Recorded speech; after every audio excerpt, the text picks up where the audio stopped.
오늘은 히브리서 12장의 말씀을 가지고 소망, 구원 이후 믿음의 다른 이름, 소망, 구원 이후 믿음의 다른 이름이라고 하는 제목으로 함께 하나님 말씀을 나누도록 하겠습니다. 오늘 히브리서는 우리에게 기독교적 소망을 가질 것을 이야기합니다. 11장의 믿음, 즉 하나님과의 관계에 들어가게 된 것을 믿음이라고 말하고, 이제는 고난 가운데 있는 히브리 성도들을 향해 그 믿음에서 한 걸음 더 나가서 소망을 가질 것을 권면합니다. 그 기독교적 소망의 모습을 히브리서는 예수님을 바라보는 것, 또 고난을 인내하는 것, 그리고 고난을 하나님의 훈련이라고 하는 더 큰 관점으로 바라볼 것을 요구하고 있습니다. 이런 기독교적 소망을 이해하는 데 있어서 가장 좋은 방법 중에 하나는 예를 들어서 이해하는 것입니다. 그 예는 대표적으로는 아브라함의 예가 있는데요. 창세기 12장에서 하나님께서 아브라함을 택하시죠. 그리고 창세기 13장에서 아브라함은 롯과 늘어난 가축으로 인하여서 서로의 땅을 선택하는 장면을 기록하고 있습니다. 눈에 보이는 좋은 곳을 향해 롯이 떠난 이후에 하나님께서 가나안에 머물고 있는 아브라함을 만나십니다. 그리고 하나님께서 이렇게 말씀하시죠. 너는 눈을 들어 너 있는 곳에서 동과 서와 남과 북을 보라. 내 눈에 보이는 모든 것, 내 앞에 펼쳐진 온 땅을 너에게 주겠다. 그리고 너뿐만 아니라 내 자손에게도 주겠다. 그것도 영원히 말이다. 땅에 대한 약속이 아브라함을 넘어 그의 후손에까지 이어짐을 이야기합니다. 그리고 그 뒤에 하나님께서는 아직 자녀가 없는 아브라함에게 자손의 약속도 해주시지요. 그것도 충격적인 말씀으로 해주십니다. 내가 내 후손을 땅의 먼지같이 많아지게 할 것이다.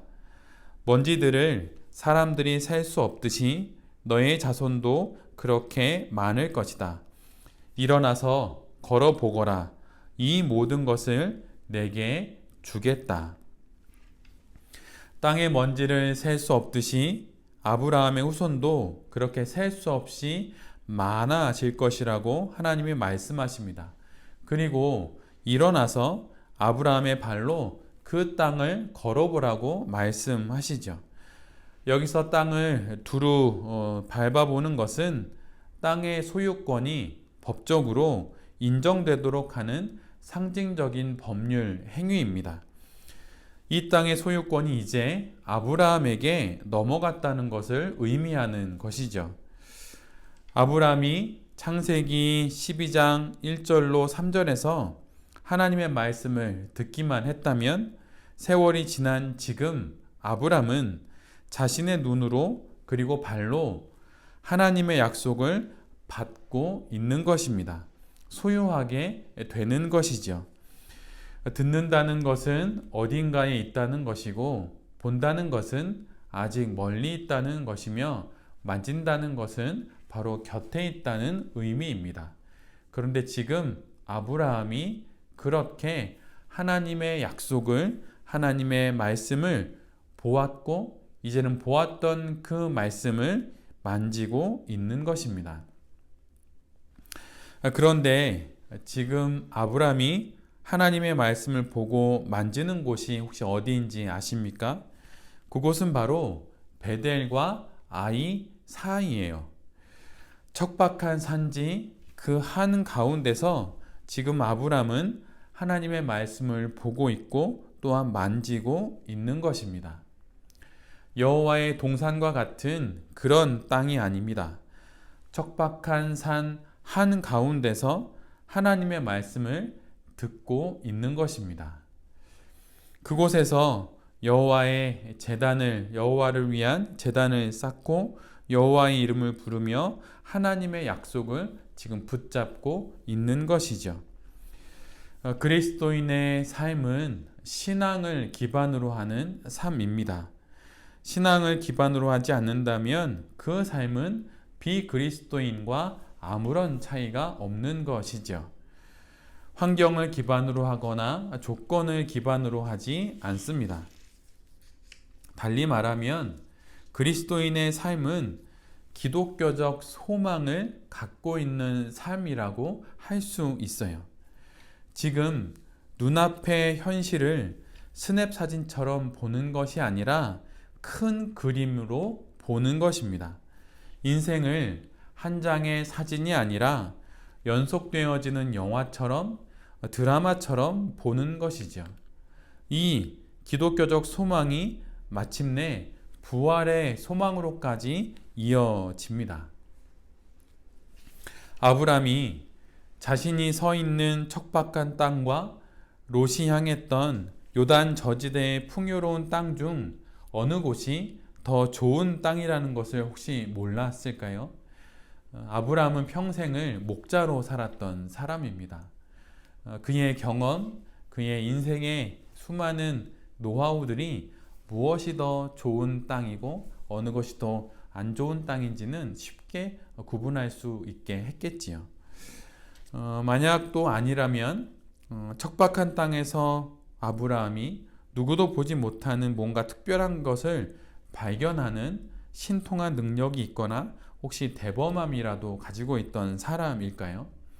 그러나 우리가 잘 알다시피 그는 자기가 살자고 아내를 누이라고 말하는 무능한 사람이었고 또 겁 많은 사람이었습니다. 그러기에 분명 그 땅은 롯이 선택하기를 거부할 정도로 척박한 땅임에 틀림없어요. 그리고 척박한 땅임에도 불구하고 무엇인가 대단한 것을 그가 보았던 것도 실은 아닙니다. 그렇다면 아브라함은 어떻게 풍요한 땅과 척박한 땅 중 척박한 땅을 그대로 받아들일 수 있었던 것일까요? 그는 정확히 현실의 모든 상황을 알았습니다. 그 누구보다도 명확히 알았지요. 그러나 동시에 그는 이 현실이 영원의 일부임을 알고 있었습니다. 지금 자신의 눈으로 보는 이 현실이 이것 하나로 끝나는 것이 아니라 완결되는 것이 아니라 큰 그림의 일부요 영원의 한 조각임을 그는 알았습니다. 그가 무엇인가 대단한 능력이 있어서 알았던 것이 아니라 그에게 하나님을 향한 소망이 있었기에 바로 자신의 현실을 그 소망으로 볼 수 있었던 것이죠. 아브라함은 하나님을 더욱 또렷이 보았습니다. 이전보다 더 또렷하게 하나님을 보았지요. 이것이 바로 그리스도 예수를 믿는 기독교적인 소망입니다. 어거스틴이 이런 말을 했어요.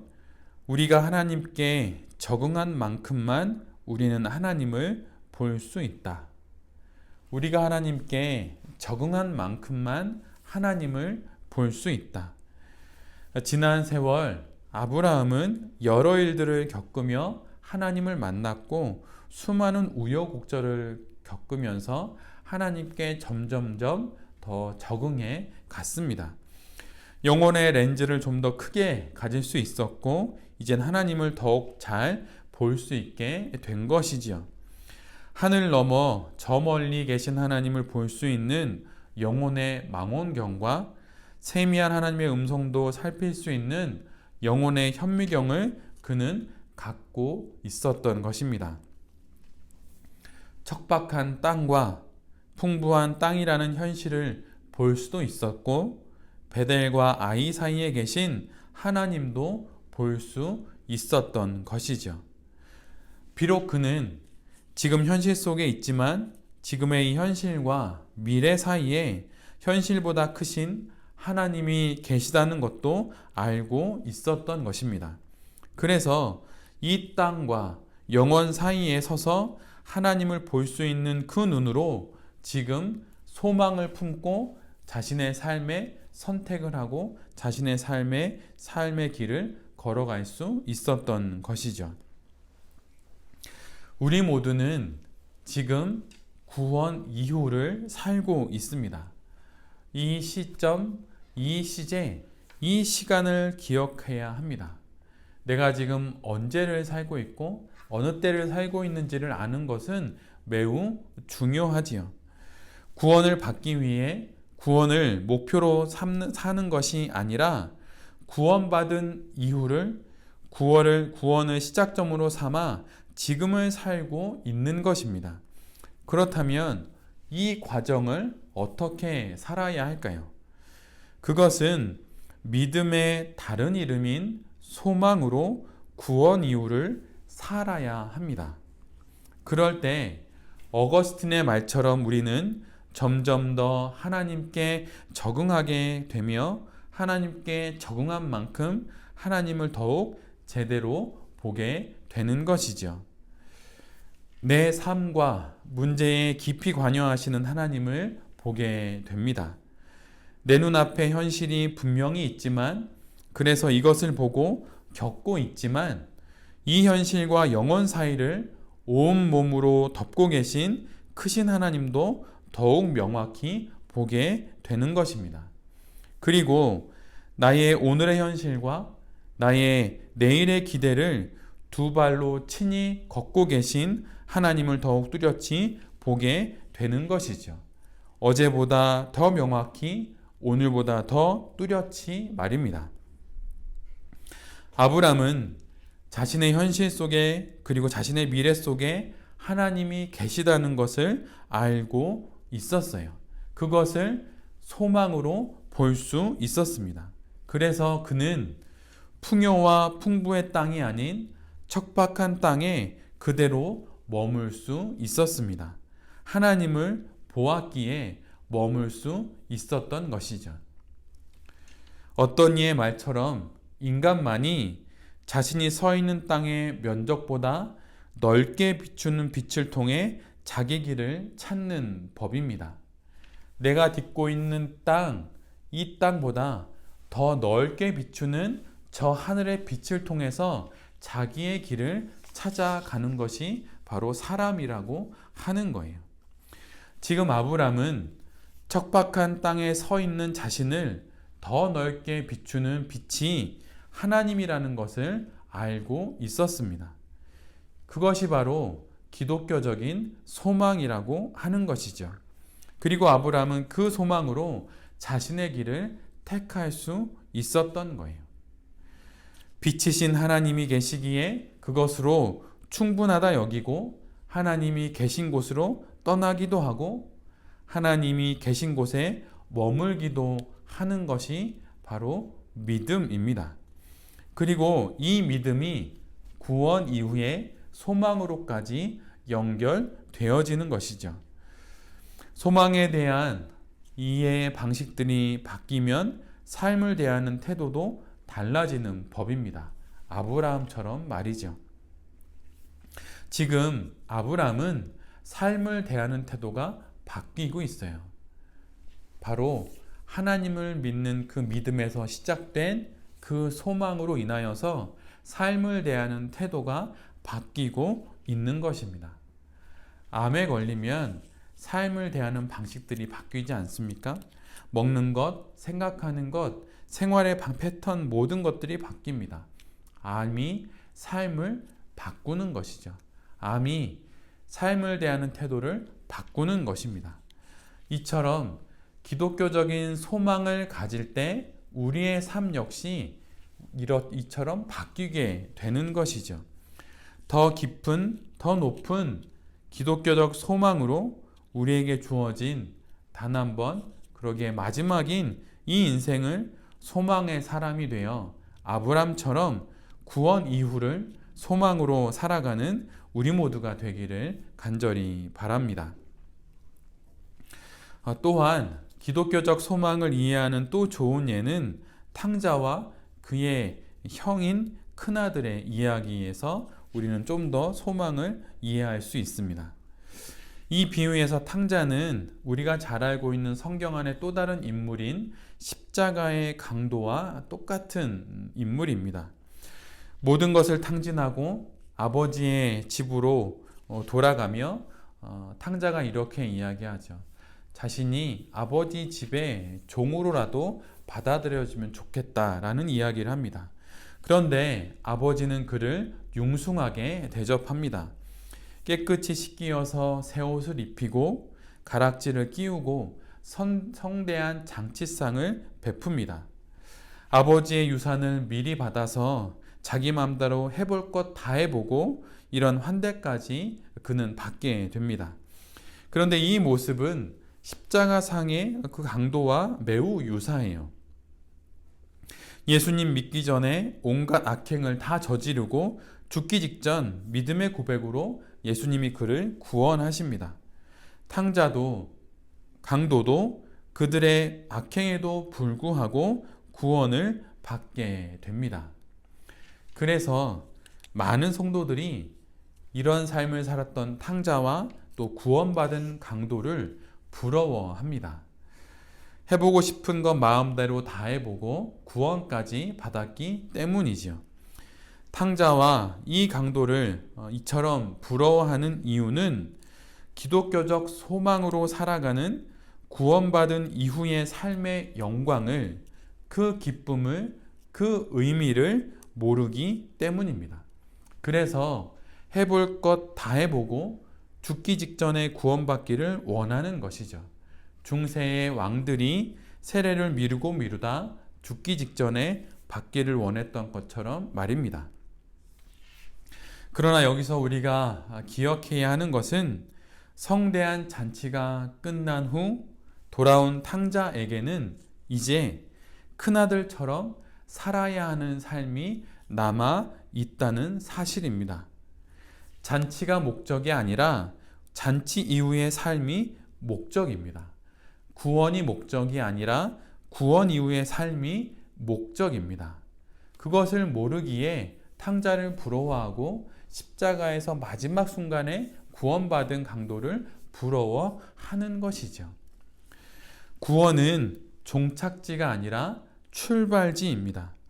그것을 모르니 소망은 없고 믿음하며 구원만을 받으려 할 뿐 정작 구원받은 이후의 삶은 지루하고 힘든 것이 됩니다. 영광과 기쁨이 되지 못하고 부담스러운 짐이 되고 또 하기 싫은 숙제가 되는 것이죠. 그래서 탕자가 부럽고 또 그 강도가 부러운 것입니다. 또한 이 비유에서 탕자의 형은 성경 속의 인물인 구약의 욥과 비슷합니다. 큰 형은 아버지와 함께 지내게 되지요. 즉 아버지와의 관계 안에 계속 머물렀습니다.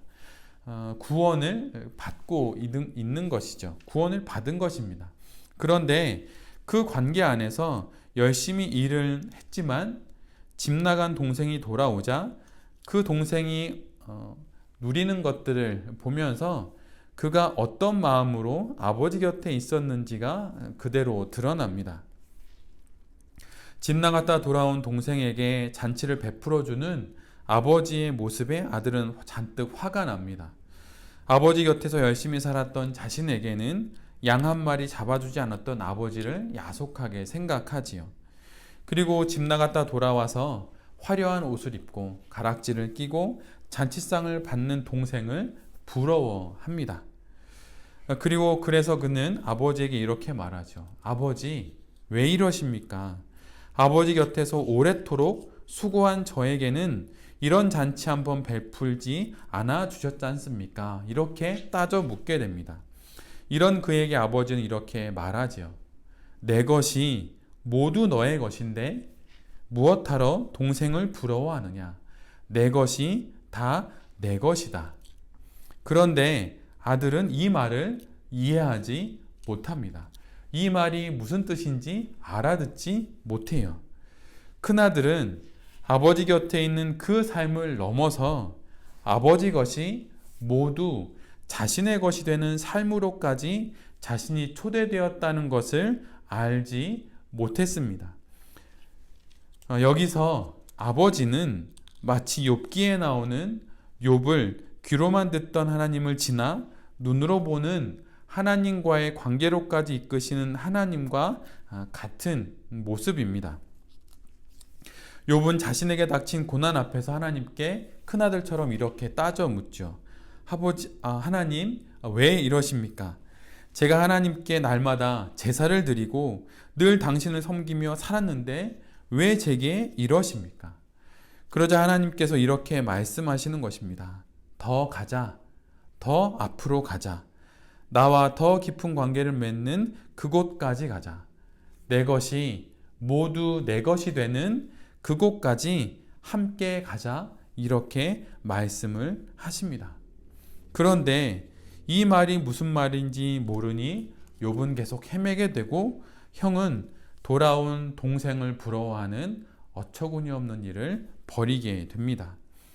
이미 자신이 누리고 있는 그것을 누리는 동생을 부러워합니다. 그리고 그 동생도 자신과 같이 아버지의 모든 것이 자신의 것이 되는 그곳까지 가야 하는 그 삶을 살아야 하는 그 일이 숙제처럼 남아있다는 것을 모르니 그냥 동생을 부러워하는 것이죠. 더 깊은 관계로 초대되었음을 모르니 동생을 부러워하는 것이고 욥은 또한 자신의 상황을 한탄하는 것입니다. 구원은 그 말뜻 그대로 위기 탈출 또 구조를 의미합니다. 그러나 그것을 넘어서서 무엇인가를 추구하는 의미도 구원에는 있어요. 그래서 구원은 종착지가 아니라 가야 할 방향으로의 시작점이 됩니다. 믿음으로 구원받고 소망으로 가야 할 방향으로 가야 하는 것이죠. 그래서 히브리서에서 고난당하는 유대인 그리스도인들에게 이제 구원은 받았으니 이제 소망을 갖고 구원 이후를 걸어가라고 말하고 있는 것입니다. 예레미야 29장 11절에 다음과 같은 말씀이 있어요. 여호와의 말씀이니라 너희를 향한 나의 생각을 내가 아나니 평안이요 재앙이 아니니라. 너희에게 미래와 희망을 주는 것이니라. 세번역 성경은 이렇게 기록합니다. 너희를 두고 계획하고 있는 일들은 오직 나만이 알고 있다. 내가 너희를 두고 계획하고 있는 일들은 재앙이 아니라 번영이다. 너희에게 미래에 대한 희망을 주려는 것이다. 나 주의 말이다. 하나님은 구원을 넘어 우리를 미래의 희망으로 이끄십니다. 큰아들처럼 아버지 곁에 있는 것을 넘어 아버지 것이 모두 자신의 것임을 아는 그 자리로까지 우리를 이끄시고 있는 것이죠. 이것을 보는 것이 바로 소망입니다. 욥처럼 귀로만 듣던 하나님을 넘어 눈으로 보는 하나님과의 관계로까지 하나님은 우리를 이끄십니다. 탕자와 십자가에 달려 죽기 직전 구원받은 그 강도를 부러워하는 것은 바로 이런 소망으로 살아가는 구원 이후의 삶을 모르기 때문이죠. 제2차 세계대전 중 독일 쾰른 땅에 군사용으로 건설된 지하 동굴 속에 다음과 같은 글이 새겨져 있었어요. 태양이 구름에 가려 빛나지 않을지라도 나는 태양이 있음을 믿습니다. 사랑이라곤 조금도 느껴지지 않을지라도 나는 사랑을 믿습니다. 하나님께서 침묵 속에 계시더라도 나는 하나님을 믿습니다. 누가 쓴 글인지는 지금도 알려져 있지 않지만 전쟁의 공포와 그 두려움 속에서 하나님을 믿으며 희망을 노래했던 그의 글을 통해 우리도 다시 한번 소망을 갖게 되기를 바랍니다. 시인은 태양을 본다고 또 사랑을 본다고 하나님을 본다고 말하고 있지 않아요. 그는 태양이 있음을 믿고 사랑이 있음을 믿고 하나님을 믿는다고 고백하지요. 그리고 이 믿음은 마침내 소망을 낳게 됩니다. 구원받은 믿음은 구원 이후 소망으로 이어지게 됩니다. 그리고 그 소망은 아브라함처럼 보이지 않는 하나님을 보게 하는 것이죠. 디모데전서 4장 9절로 10절 말씀에 이런 말씀이 있어요. 미쁘다 이 말이여 모든 사람들이 받을 만하도다. 이를 위하여 우리가 수고하고 힘쓰는 것은 우리 소망을 살아계신 하나님께 두미니 곧 모든 사람 특히 믿는 자들의 구주시라. 공동 번역은 이렇게 기록합니다. 이것은 틀림없는 말이고 누구나 받아들일 만한 것입니다.